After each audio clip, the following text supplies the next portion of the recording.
Hello FPL managers, today we've got the buy hold sell for Game Week 5. In today's video we have a look at 2 buy options, 2 hold options and 2 sell options to assist you guys with your transfer planning for the upcoming game week. If you guys want to get the extra edge this FPL season, then click the top link in the description to get yourself 65% off Fantasy Football Fix Premium and also get yourselves our free strategy guide. So just before we get into the video, don't forget to leave a like and subscribe to show support for the channel as we're trying to hit 6k subs by Game Week 6, and also click the notification bell so you guys don't miss any future uploads. And with that being said, let's get into the video.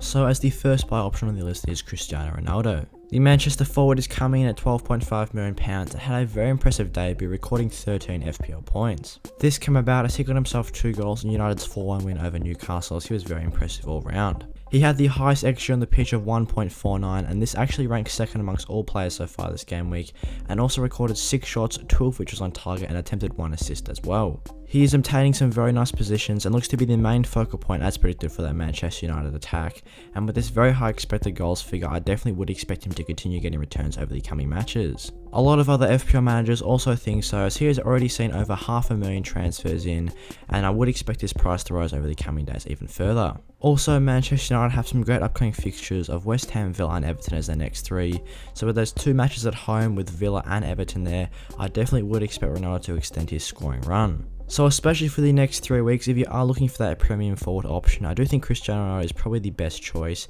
and is probably the second best premium in the game at the moment, only behind Mo Salah. Now taking a look at the second potential buy option is another premium forward in Romelu Lukaku. The Chelsea forward is coming in at £1 million cheaper than Cristiano Ronaldo at £11.5 million, and has around a 10% less ownership, which is sitting at 24.9%. Here's another one that has been very impressive since signing for Chelsea, as in 3 games he has got himself 23 points, recording 3 goals over this period. He is of course no surprise the main attacking outlet for the Chelsea team, and he is getting plenty of service from his Chelsea teammates, recording 12 shots so far this season. I would expect his price of £11.5 million to be rising fairly shortly, as many managers already bring him in the squad. This is partially due to his very high expected goals figure, which is sitting at 2.26 in just 3 matches, and with Chelsea's decent fixtures coming up, it could be a good time to jump on the Chelsea assets. Spurs away in Game Week 5 is a bit difficult, so is Manchester City at home, but then from Game Week 7 onwards they have a significant fixture swing, where from about Game Week 7 all the way up until Game Week 12, they only have 1 match with an FPL rating of 3. All these other matches have an FPL rating of 2, and I definitely would expect Lukaku to extend his goal scoring form over this period. In Game Week 5, Lukaku didn't have the most impressive underlying numbers, but he still recorded an XG of 0.65, as he only had 2 shots, at both of which was on target. This obviously highlights how he's such a clinical finisher, which is exactly what you want from a premium option, so he's definitely one worth considering to bring into these squads. Progressing forward to the hold options now, the first player on the list for the hold options is Said Benrahma. The West Ham midfielder is coming in at £6.4 million, but has seen quite a few transfers out so far this game week. He is actually the 7th most transferred out player so far, with already over 100,000 managers moving him on. This is mostly due to his 2 consecutive blanks in his last 2 matches, as he hasn't recorded the best underlying numbers over this period. But in his 2 matches prior, he did record a very impressive 24 points, totaling for 29 across the span of the season, and he has been getting fairly consistent minutes of 326 so far. Obviously, the main concern to Benrahma's points and minutes is the fact that Vlasic has been signed for West Ham, as he did replace him in their match in Game Week 4. Regardless, I still feel that Benrahma should be getting fairly solid starting minutes over the next few weeks, and they do have some decent upcoming matches where they face Manchester United, Leeds, Brentford and Everton. Obviously, United at home will be difficult, especially with that Antonio, which I do think will actually increase the chance of Benrahma starting, but after that, Leeds, Brentford and Everton are all very nice fixtures. So for a player with an ICT index rank of 10 for midfielders, it definitely could be worthwhile holding on for him, as he does have some decent upcoming matches where he could potentially get returns. I definitely think at least you should give him 1 more week, as he can prove himself to get back to his scoring ways, as he was such a valuable asset at the start of the season. Luke Shaw is the second hold option, as the Manchester United defender has also been a very popular transfer out, and is actually the 9th most popular player to depart the squads, with just under 100,000 managers transferring him out. Despite this, he still got himself 5 points in Game Week 4, as he got himself an assist to Cristiano Ronaldo, which was nice to see him record his first attacking return of this season. In 4 matches, he has recorded just these 16 total points, as he's only got 1 assist and 1 clean sheet over this period, but with United's decent upcoming fixtures, it could be worthwhile to hold on to him just for a few more weeks.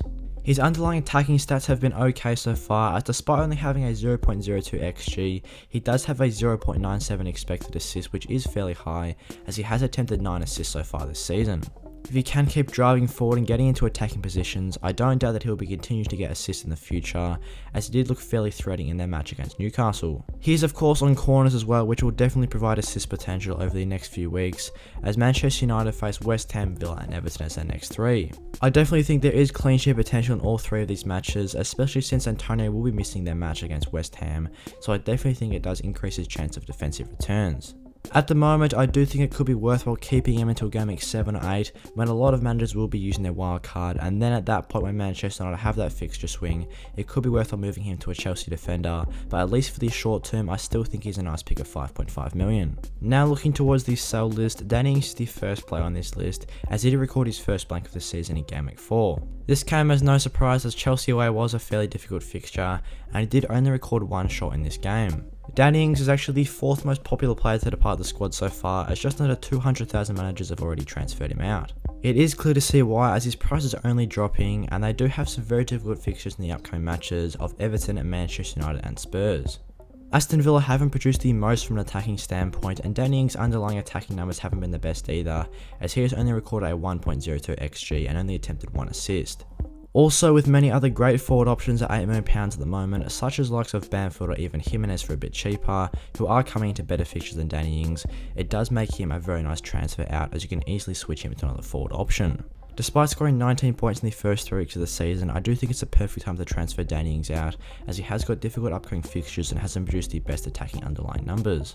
He has been getting fairly consistent minutes for Villa, as his match in game week 4 was the only time where he missed any minutes so far this season, as he's already got 338 minutes under the belt. And as the final sell option on the list, it is Mikel Antonio. The West Ham forward of course picked up a red card in his game week 4 match, as he got a second yellow late on in his game against Southampton. This was obviously fairly disappointing for his owners, as he did have a 50% ownership coming to this game week, but has already since dropped to just 45%.